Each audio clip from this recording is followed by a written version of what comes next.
Hari demi hari, waktu demi waktu berjalan. Umur kita terbatas dan semua terhitung hisabnya di sisi Allah Subhanahu wa taala. Umur kita sejak kita dilahirkan sampai akan meninggal dunia sudah semua ditentukan oleh Allah Subhanahu wa taala. Di antaranya rezeki.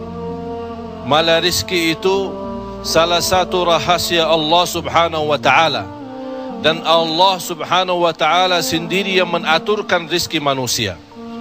Bukan hanya rezeki manusia, bahkan seluruh makhluk Allah di muka bumi. Wa ma min dabbatin fil ardi illa 'ala Allahi rizquha. Setiap makhluk yang berjalan di muka bumi, Allah Subhanahu wa taala yang mengaturkan rezekinya. Walaupun rezeki kita sudah ditentukan oleh Allah, tapi sebagaimana kata Amirul Mukminin Umar bin Al-Khattab radhiyallahu anhu, inna as-samaa'a la tumtiru dhahaba. Ketahuilah langit itu tidak akan menurunkan hujan emas. Walaupun rezeki kita sudah ditentukan dan ditakdirkan oleh Allah Subhanahu wa taala, tetap kita punya kewajiban untuk berusaha. Allah Subhanahu wa taala menerangkan banyak di dalam Al-Quran, fa idza qudiyatis shalah fantashiru. Bergeraklah, berjalanlah, berikhtiarlah, berusahalah. Fantashiru fil ard wabtaghu min fadlillah. Carilah karunia Allah, anugerah Allah, rizki Allah.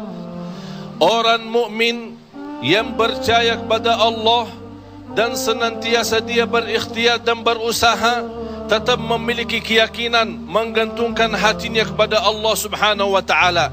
Itu yang namanya tawakkal qalbu.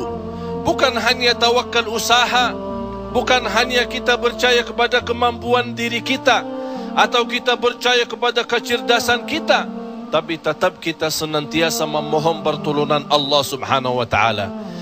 Dan segala amalan itu tergantung niat. Innamal a'malu binniyat wa innama likulli imri'in ma nawa. Kita punya amal, tapi sebelum kita beramal, sebelum kita berusaha, sebelum kita berikhtiar, tolong Bapak Ibu jangan lupa nawaitu. Saat kita mencari nafkah dan rezeki, nawaitu dia untuk apa? Jadikan rezeki itu adalah jembatan yang membawa kita mendapatkan ridha Allah, jembatan membawa kita masuk surga Allah. Itulah nawaitu. Hal-hal kecil dengan nawaitu bisa menjadi besar di sisi Allah Subhanahu wa taala. Ada orang nawaitu dia mencari nafkah dan rezeki, begitu dia mendapatkan rezekinya, dia nawaitu untuk memenuhi hak-haknya, kewajibannya terhadap istrinya, kewajiban terhadap anaknya. Sampai Rasul bersabda, sampai seorang suami suapin istrinya diberikan pahala sedekah. Coba bayangkan, berarti nawaitu itu sangat berarti. Oleh karena itu Bapak Ibu jangan tinggalkan nawaitu. Di mana anda berada, apa urusannya, mau kemana, tolong dihadirkan nawaitu. Karena dengan niat, disitulah akan kita sama-sama mendapatkan petunjuk Allah Subhanahu wa ta'ala. Semoga senantiasa kita dalam ikhtiar dan usaha kita, selalu kita menambah keyakinan dan kepercayaan kita kepada Allah Subhanahu wa ta'ala. Hari ini kita berusaha berikhtiar, menghadapi sedikit kesulitan dan kesusahan, jangan kita berkata, kenapa Allah tidak melancarkan rezeki dan usaha saya? Tapi harus bertanya kepada diri kita, apa salah saya? Apa kekurangan saya? Barangkali kalau kita muhasabah diri, oh ternyata hari ini saya merasa susah rezeki karena ketiduran salat subuh tadi. Saya merasa malam ini tidak lancar karena saya lupa baca Al-Quran. Saya hari ini merasa tidak baik karena saya ketinggalan salat malam. Inilah muhasabah diri. Al-Imam Muhammad ibn Sirin pernah dia mencela orang, mencaci maki orang. Itu orang miskin. Orang itu tersinggung. Kata Imam Muhammad ibn Sirin, saya menunggu ucapan saya ini, menunggu akibahnya, menunggu balasannya 40 tahun. Coba bayangkan, hanya satu ucapan dia takutin, dia fikirkan, apalagi perbuatan. Bapak Ibu, berapa banyak perbuatan kita salah, berapa banyak kita melanggar aturan Allah, berapa kali kita menjauhkan diri dari perintah Allah, padahal kita semua hafal. Wa may yattaqillaha yaj'al lahu makhraja. Barang siapa yang takwa kepada Allah, akan Allah jaminkan diberikan jalan keluar dari segala kesusahan, dari segala kesempitan. Berarti kalau kita berdoa, kita berikhtiar, kita berusaha, tapi masih kita menghadapi kesusahan dan kesulitan, pasti ada sesuatu yang tertinggal. Salah satu amalan di samping ikhtiar dan usaha kita adalah zikrullah, terutama istighfar.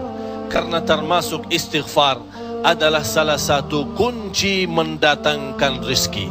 Sebaik istighfar itu sepanjang waktu, pagi, siang, sore, malam, naik motor, jalan kaki, naik bis, mau kemana-mana, tidak keberatan kita membasahi lidah dengan istighfar. Malah ada seorang sahabat Rasulullah sallallahu alaihi wasallam, "Ya Rasulullah, berikan kepada aku amalan yang menjaminkan aku masuk surga." Rasul menjawab, "La yazalu lisanuka ratban min zikrillah." Basahi lidahmu dengan zikir kepada Allah. Kunci rizki Bapak Ibu adalah zikrullah. Kunci rizki zikrullah, di antaranya istighfar. Allah subhanahu wa ta'ala menjaminkan dalam Al-Quran di surat Nuh, "Faqultu astaghfiru rabbakum innahu kana ghaffara." Apa manfaatnya istighfar? Yursilis samaa alaikum midrara wa yumdidukum bi amwalin wa banin wa yaj'al lakum jannatin wa yaj'al lakum anhara. Dengan istighfar terjamin keturunan. Dengan istighfar kemudahan rezeki. Dengan istighfar kelancaran usaha. Dengan istighfar kesembuhan dari penyakit. Dengan istighfar banyak kemudahan dan kemuliaan yang kita dapat. Kalau memang ingin ditambah rezeki kita, kalau belum sempat haji, kita ingin berhaji.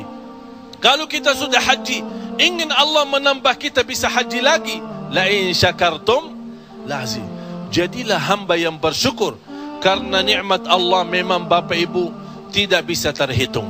Nikmat Allah begitu banyak di setiap waktu dan setiap saat, lahir dan batin. Wa in ta'uddu ni'matallahi la tuhsuha. Oleh karena itu, jangan anda menjadi orang-orang yang mengkufri nikmat, tapi jadilah senantiasa mensyukuri nikmat. InsyaAllah dengan syukuri nikmat dan sabar menghadapi ujian dan cobaan, kita bisa menjadi hamba yang diridai Allah. Kalau Allah sudah ridha kepada kita, InsyaAllah segala amal ibadah kita akan diterima, dan segala usaha dan ikhtiar kita akan dipermudahkan oleh Allah subhanahu wa ta'ala. Bapak Ibu, yang terakhir, tidak boleh kita lupa doa. Rasul kita sallallahu alaihi wasallam selalu berdoa kepada Allah subhanahu wa ta'ala. Padahal dia Rasul, terjamin pertolongan Allah. Senjata orang mukmin adalah doa, dan pintu langit bisa dibuka dengan doa, dan doa itu kapan saja dan bisa sampai kepada Allah tanpa waktu dan tanpa batas. Selama kita masih berdoa kepada Allah, selama masih kita memohon kepada Allah, Allah akan senantiasa mendengar doa kita.